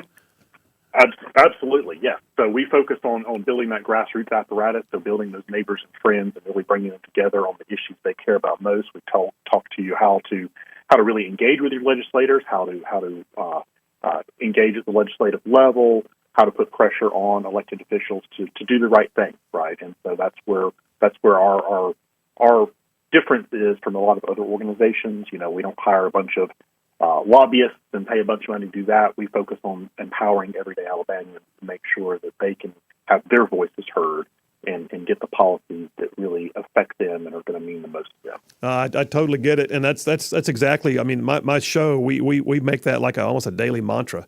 In fact, my opening monologue today was on you can complain or you can get busy, and But Absolutely. so let me ask you this, Adam. I mean, there's been several press releases that have come out, and then not known for conservative thought or reporting, AL.com came out with a piece and called y'all a dark money group trying to oppose Trump. How do you respond to that? Because I looked at that article and I thought I can't find in the article how they came to that conclusion. But I thought, you know what? I'll just ask you. What's the deal with that? Are y'all opposing the idea of Trump running for president? So we're not opposing anybody, right? So we believe that politics and political leaders from the top down need to be principled, and we need to focus on really going back to what we call reignite the American dream, right? Really going back to those core principles that our country was founded on. But we also know that the current occupant of the White House does not stand for those types of things, and so we need to really invest and find a candidate who can really take on President Biden and win, so that we can have the White House back and hopefully both chambers of Congress back as well, and really advance those policies that are going to make Americans freer and making sure that they have the best opportunities possible going forward. I guess it wouldn't be a day if AL.com didn't scream bloody murder. No, it wouldn't. So I guess the bottom line is my question for you then is, regardless of who the candidate is that's opposed to Biden, y'all are going to be supportive of that candidate, correct? Yeah, we are supportive of policies that are going to make sure that our country can move forward, right? We are steadily losing our country, unfortunately, and we want to make sure that we can do everything we can to, like I said, reignite the American dream, really put our founding principles back at the forefront of what our country should be. Okay, so if you had, we got about a minute and a half left here. So if I know you live in the Montgomery area personally. If someone says, "Hey, I got an issue, I got a cause," are you going to be shopping for people to join things you're working on, or are you going to be going to where people want to work and getting on board with their cause? How would you determine that best? A little mixture of both, right? So we definitely want to go where the opportunities are and what's important to people and help make sure that their voices are heard. But then we have some traditional standing policies like education reform, regulatory reform, that those who want to join us, we would certainly welcome it. So I'd encourage your audience to go to AmericansForProsperity.org. There's a Take Action button at the top right, and sign up, and we can get in touch with you and find ways to connect you on how to best help here in the state of Alabama. Well, that's where I was going to go next, is finding out for sure how they can get hold of y'all. But I guess the bottom line for me, if folks live anywhere in the state, does it matter where they live, or can someone in the far reaches of, say, Jackson County in the northeastern part of the state have a concern about a school board that's putting woke curriculum and critical race theory in place? Can they call you for help on how best to organize, no matter where they are?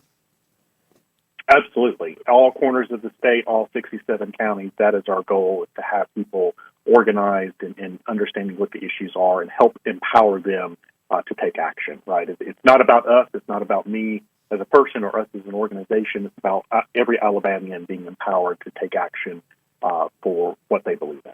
All right. So one more time, tell them where the website is. Yes, AmericansForProsperity.org. And on the front page, there's a big button at the top right that says Take Action. Click there, sign up, enter your name and email and your zip code, and we will be in touch with you. All right. Adam Thompson, good to hear your voice again, man. And thanks for what you're doing, and we'll stay in touch, all right? Thanks, Senator. All right, thank you.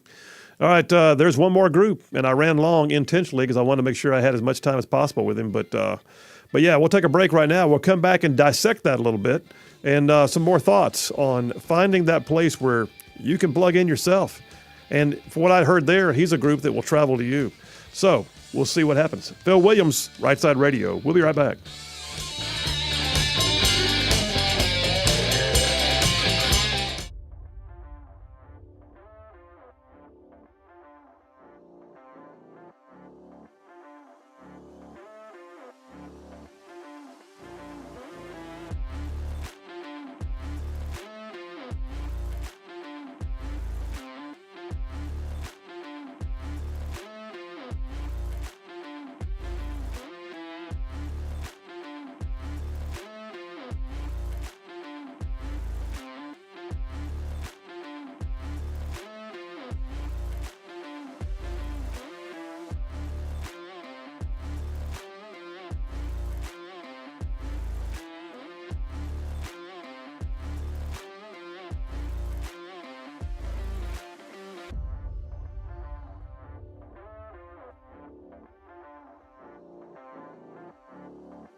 And we are back. Phil Williams, Rightside Radio, solid conservative and just plain right, making it cool to be a conservative. That is the most righteous bump. That, Boomer, that's just like that may be one of my favorites. That's like smooth gold right there. That's just kind of like honey. It just Anyway, hey, I told Boomer during the break. I just saw a meme on social media and I had to retweet it. I am for this. This guy just tweeted out. He goes, let's have illegal immigrants hunt down sex offenders for a chance at being citizens. We'll call it aliens versus predators. I love it. I'm going to say that is your reaction for a second there was far calmer than it had been during the break. That is hilarious. Let's have illegal immigrants hunt down sex offenders for a chance at citizenship. We'll call it aliens versus predators. That is just, I don't know who wrote that. Whoever came up with that and wrote it was Nobel Prize. I don't know if they stole it from somebody, but man, that's just give that man a prize. That is hilarious. All right, so I ran long talking with Adam Thompson. I want to try and squeeze in as much as I could, and yeah. I mean, so first of all, if the group is attacked by AL.com, he's right. I look at this and go, I don't see it, but they're not an anti-Trump group, but I don't know what their political action arm is going to do in terms of endorsing a candidate. But right now, what we have here is a group that stands for the things you heard him say: liberty, economic opportunity, school choice.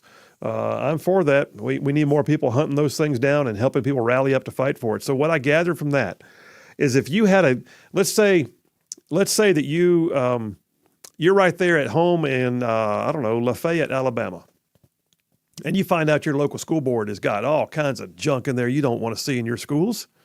You're like, I've never done this before. What do I do? Do I call two friends and just go like talk? What do I do? Well, this group apparently is there for the sole purpose of helping you rally up, all right? So don't feel like you got to reinvent the wheel. One of the things that the Democrats have done a better job at, in my opinion, than Republicans or conservatives have, is rallying people, rallying their base, motivating folks to get out there and do the thing.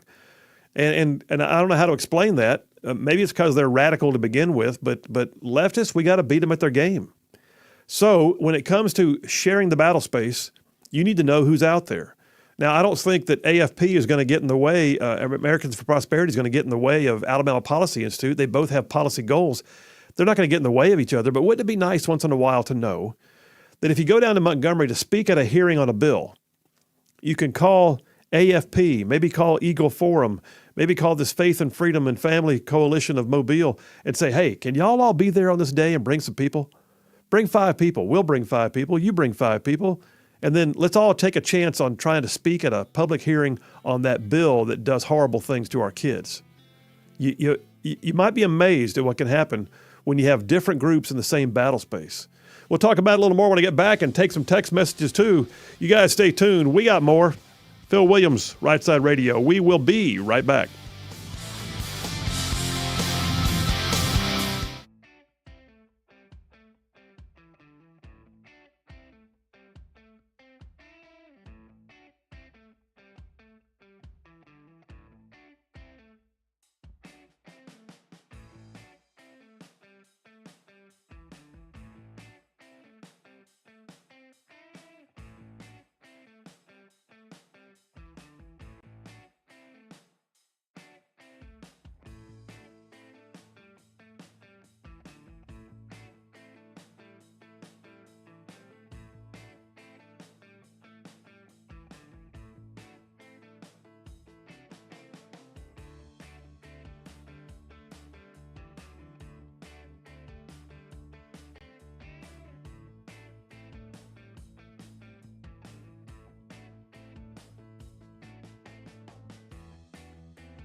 And we are back. Phil Williams, Rightside Radio, solid conservative, just plain right, saving the world one soundbite at a time. I mean, this show covers some major ground across the northern half of the most beautiful state in the nation. That would be this one, Alabama. And I mean, this show goes like way on down south of Birmingham, up north of Huntsville, Tuscaloosa, back to Gadsden, parts of Georgia, Tennessee, and even Mississippi, all thrown in just for good measure.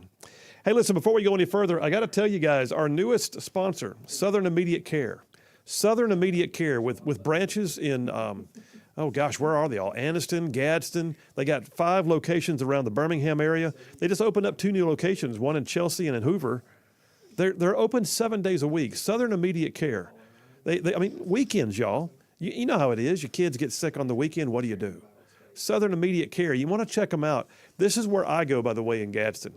Southern Immediate Care, they see clients of all ages, x-rays, immunizations on site, one-stop shop. I'm just saying, you need to check it out, Southern Immediate Care. And like I said, I know these folks personally. This is where I go in the Gadsden area, and I encourage you, check them out. If you need someplace to walk into, no appointment necessary, Southern Immediate Care. And when you get there and you're filling out the paperwork and all that, tell them you heard about it on Rightside Radio. That always gives me a kick when I hear that folks say, yeah, some of your folks came in. All right, hey, listen, I'm gonna wrap this section up. Americans for Prosperity just called in. Tomorrow, I think it's Eagle Forum is going to be on. These folks are all out there, and you may want to know what they do and where they are because you might want to jump on board. Sometimes it might be, hey, I want to support a 501c3 that does these things. I want to jump into something feet first that's going to get busy and be active and help me to be busy and active. Or maybe you just want to keep track of what they're doing because one day it might spark a thing you can go get involved in, but maybe not today. I'm just saying you got to know who they are. Who are the players? And there's been several groups around the state, some that I can't even get in 1 week, like ALCAP. Greg Davis, who has a show after me on the Birmingham affiliates. ALCAP is I think it's the Alabama Citizens Action Project, and they are largely an influence what am I trying to say? They're a group that goes after issues on behalf of the Baptist churches around the state, ALCAP, and then you've also got any number of other groups that are more local, like down in Mountain Brook, there's one called just the Mountain Brook Families. They're the ones who got busy and found that critical race theory and others, this ridiculous stuff, wokeness was being put in their school system, and they got together a bunch of families, and they went and said, you know what, not on our watch. 300 parents showed up at a school board meeting and just basically scared the superintendent to death, and they got it done. Mountain Brook Families, they're out there. I think they got a Facebook page. When I was running for office in 2014, there was a group of women, and I'm trying to think of the name of it right now. I'll think of it in a minute. But I believe our friend Stephanie Smith was even involved with them, and they were, and I believe Rick Burgess from Rick and Bubba, his wife was also one of them, and they were very active in being godly women who wanted to endorse and support candidates, and I was really proud that they endorsed me in my race. So it's not as hard as you think it might be to get organized or active. And you don't have to reinvent the wheel. You may find out these groups exist, and all you got to do is track them down, call and say, what can I do? Now, let me tell you something. Having run more than one 501c3, having run political campaigns, I can just tell you, volunteers are the lifeblood of every bit of it. There is no way in the world you can accomplish everything necessary when you have a cause-oriented organization. It's like your church. If the church existed solely because the pastor got up in the pulpit on Sundays, you would have a pretty dismal turnout, to be honest. But when people get engaged, and like at our church, Boomer and I go to church together. At our church, they call it the dream team. You have people there that are every day, their job is to be a greeter at the door or an usher during the service or taking care of the kids or helping people find their way around the church and know what's what. And it's purposeful because when volunteers get active, all it does is grow the amount of not only activity, but the amount of response. So I'm just going to tell you, if you've thought for a minute about getting out of your chair and going and doing something. These organizations that I'm talking about, you look them up. So far, you've had Americans for Prosperity. You've had down in Mobile a local organization called the Faith, Family, and Freedom Coalition of Mobile. Tomorrow, you'll have a statewide organization that's the local chapter of a national organization called Eagle Forum. And they've been making waves, man, for decades. Decades. In fact, one of the head people for all of Eagle Forum now ran the Alabama chapter for many years, Uni Smith. Great. People don't even know how much he's accomplished for conservative causes over the years. All I'm saying is this, folks, get active. Do not let yourself be stagnant, and don't think for a second that you knocking on a door or showing up at a meeting won't have any impact. It has the impact. All right, hey, listen, I'll tell you what, we got to check some text messages, Boom. They apparently got busy on the texting while I was busy opining. Let's see what we got here. Any callers? No, we got no callers right now. All right. Let's see. This might harken back to other parts of the show. Let me see what I got here. Badger from Athens says in New Mexico, when you're born, they mark your color based on your father. Just saying. That's weird. I never heard that. Based on your dad? So okay. So basically, if you're mixed race, they're saying they're going to pick it for you, I guess. What are you doing? You looking at text messages? Oh, yeah. What do you got? You got one? Oh, no. Mike from Rainbow City, he was just asking me if I was a Highlander. Indeed, we are Highlanders. Highlanders. That's right. Mike from Sylacauga said, when God said, let there be light, the language he spoke was math. Okay. I don't know that I want to go there or not. I just... Boomer might agree, but I don't know that I do. I was the other side of the brain. Navy Phil from Athens says, as AC/DC sang, stand up and be counted for what you're about to receive. All right, brother. Glenn from Bluntsville says, I remember what happened to pedophiles when I was a kid. Yeah, I'm pretty sure there was some home justice back in the day. Yes. JT from Lacey Springs, what he sent us, a meme here. See if I can. Oh, that's the one I just tweeted. He sent the exact same one I just tweeted, where the guy says, let's have illegal immigrants hunt down sex offenders for a chance at citizenship, and we'll call it aliens versus predators. Yes. Oh, what else is in here? Jeff Rowe from Indiana again. He says, I think we ought to deport all the pedophiles to Vietnam. I think they execute them there, if I'm not mistaken. I did not know this, but I certainly understand. Shane from McCalla is brand new in the text line. What's he got here? He says, hey, Colonel, I'm a fairly new listener of yours. Pray you continue to keep up the great work. Thank you, sir. I have a question. Maybe you have discussed the subject already. When did the military start letting trans men shower with females? I read an article yesterday about a female service member speaking up. While some squadrons in my time may have had a mix of females and males, the latrine never was. This sickens me. Thanks for your time. Yeah, Shane, I saw that article. So I'm trying to think where I read it. But a young female trooper was required to take a shower in an open bay shower with a transgender who still had all of his original parts. A dude believing he's a chick being allowed to pretend he's a chick in uniform, then showering with females, and it's very obvious, oh boy, ain't a chick. And this one young female said, she's thinking about getting out of the military, the story I read. She's even thinking about getting out. She's like, this made me so uncomfortable. It's not right. I shouldn't have to be here. So to answer your question, Shane, by the way, Shane, thanks for your service. To answer your question, this is a product of the Biden era. My recollection was one of his first executive orders was to lift the ban on transgenders in the military, which means they can now officially transition while on service on the taxpayer dime, or they can come in having already gone through some form of transitioning and join the military then. That there's not considered to be anything wrong with allowing someone of the opposite sex biologically, but because they mentally say that they are something different, to now be in the barracks, in the showers, in the foxholes. It's a problem, man. And it's part of why we're seeing recruiting issues. If they think this is going to help the recruiting, I got news. Not at all. But Shane, thanks for your service. Thanks for your question. And yeah, my recollection is it's a fairly new issue because Biden's the one who issued the executive order. Brian from Huntsville, with regards to my situation there on sharing the battle space, my dipper, he says battlefield coordination, not joint, but meshed. I dig it. All right.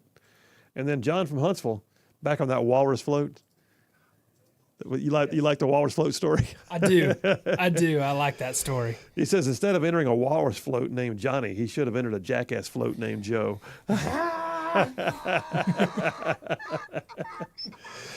Oh my gosh! What else have I got for the break? I got a few more here. You want to read any? I got them. Let's see. Which one's next? John from Decatur. Call that segment the combat multipliers. I have combat multipliers from Gerber and Leatherman. Nice. What else we got here? Yeah, Chef Ben says there can only be one Highlander. Movie classic. Yes. There can only be one. Which I always thought was interesting that Sanctuary was in a church in that movie. Remember that? You couldn't cut off their head in a church. If they made it to a church, it was Sanctuary. I don't understand, but okay. Alice from Huntsville on redrawing the voting lines. Is this redrawing the voting lines using affirmative action? It feels that way. And they're not saying it is, but what they're saying is you got to incorporate more race. That's what they're saying. And then Mike from Rainbow City says, by the way, I'm the long-haired hippie one.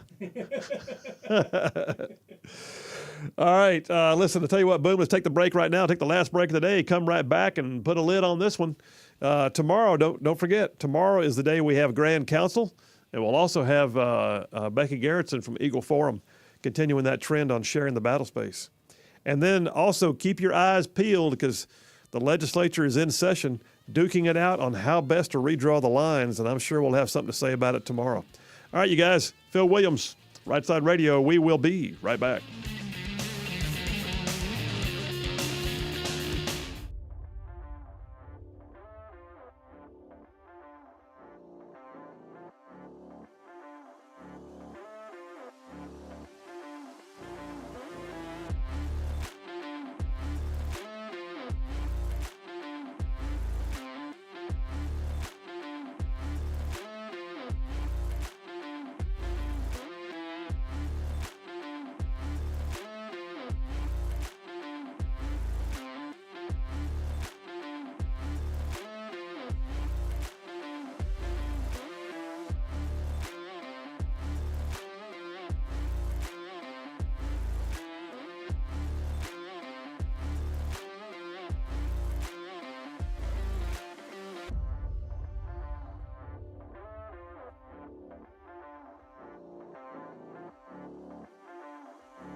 And we are back. Phil Williams, Right Side Radio. Solid, conservative, and just plain right. Making common sense a superpower. I'll tell you what else is common sense. If you need people to work with you at your job site, you might want to call ZLA Solutions. So yeah, ZLA Solutions, I've known these folks for a while. I talk to them all the time. They're good people, and they do good work. You can find them on their website, zlausa.com. But ZLA Solutions, their mission in life is to help you with solutions that make your business better. They can do all kinds of things like help you with things like sorting and containment, logistics, warehousing, quality control, but their bread and butter remains staffing. So if you need people, they can do the recruiting, the background checks, the drug testing if necessary, all of it. Blue collar, white collar, no collar, it don't matter. They're working for big name clients all over North Alabama and beyond. So if you need people, let me just encourage you. ZLA Solutions, you can find them at zlausa.com. That's ZLA Solutions at zlausa.com. And oh, by the way, tell them you heard about it on Right Side Radio. All right, let's jump over here. I got it, Boomer. I just saw the text. John from Huntsville gave us our grade. Oh, he did. What's our grade? He says it's highly complimentary. Notice how I jumped over there to grab it. Oh, yeah. He says, I want to say, Phil, in my mind, you did today's show to perfection. You earned so many extra credit points that I lost count. Wow. So I know. So you definitely win today's show, and I would give you something greater than an A+++, but I don't know what to call it.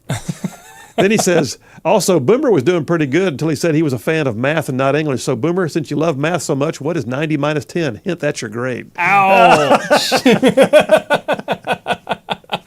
Man. Well, how about this? I'm going to bring up a subject. Maybe I can get a little extra credit. I don't know if it will or not, but have you heard or seen the new music video or heard the new song from Jason Aldean? I saw it this morning. Try that in a small town. I saw it this morning. I was telling Charlene, she's like, what are you doing over there? Awesome. I said, watching a video, and it's unbelievable. Yeah. So I actually want to read a quote from Jason. So he actually, when he put this out, the music video. You know Jason Aldean. Well, I don't know him. I worked with him, I'll say. So hung out with him, and yeah, he's a great guy. Okay. He's awesome, and his wife, they're awesome conservatives, and they're sticking it to the man, which is awesome. So I'm gonna just they're thumbs up in my book. But what I'm gonna say is this is his quote when he put out his new music video. When you grew up in a small town, it's the unspoken rule of we all have each other's backs and we look out for each other. It feels like somewhere along the way that sense of community and respect has gotten lost. Deep down, we are all ready to get back to that. I hope my new music video will help y'all know that you are not alone in feeling this way. Yeah, and I think what he also implied was you try some of that in a small town, you might not make it back to your big town. Absolutely. And people are going crazy over it. I mean, the left is going crazy over it. He's already been banned from a couple places Sweet. Online. And let's get him on Right Side Radio. We probably should. I think I'm pretty sure I know a guy with a personal connection. I may know someone. We'll see.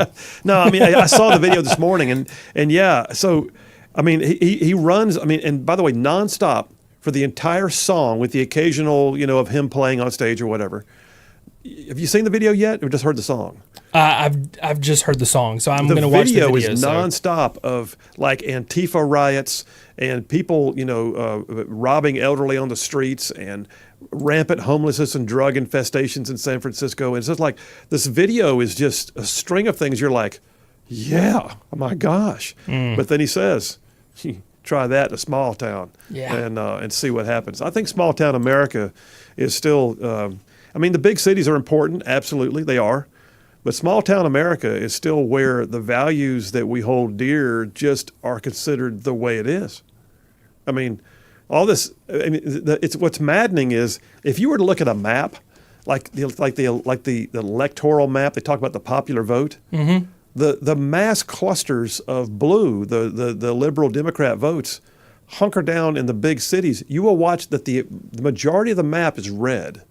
But it's the center of population base in the urban areas that keeps driving the votes. And like your family's got connections to Oregon, right? The eastern side of Oregon is conservative as Alabama, right? And yet they're dominated by Portland over on the coast. Yeah. And then you've got the same is true. I served with guys who were in upstate New York, Buffalo, that area. They said it's conservative as like, anybody. There's rednecks up here like anywhere else. It's New York City that drives the whole politics, though, because of the huge population base. Try some of that in a small town. That's right. I can't wait to go watch the video. I'm excited to watch it. You got to watch it, man.